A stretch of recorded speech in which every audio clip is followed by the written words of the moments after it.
Next problem 2.4లో first problem చూసినట్టయితే Amina thinks of a number and subtract 5/2 from it. She multiplies the result by 8.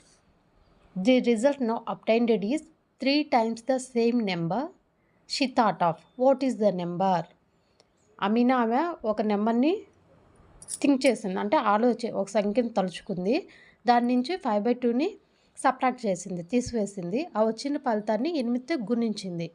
అయితే ఆ వచ్చిన ఫలితం అనేది తను తలుచుకున్న దానికి 3 రెట్లు ఉందని చెప్పారు. అయితే ఆ సంఖ్య ఏది అని అడిగారు. సో ఆమె అనుకున్న నెంబర్ అనేది ఎక్స్గా తీసుకుంటే x - 5/2 × 8 = 3x అవుతుంది. సో దీన్ని మనం క్యాల్కులేట్ చేస్తే 2x - 5/2 × 8 = 3x. 8x - 3x అనేది 5x అవుతుంది. 5x = 20, x = 4 అనేది ఆన్సర్ అవుతుంది. సో ఆమె అనుకున్న నెంబర్ అనేది, సో ఆ సంఖ్య అనేది 4 అవుతుంది.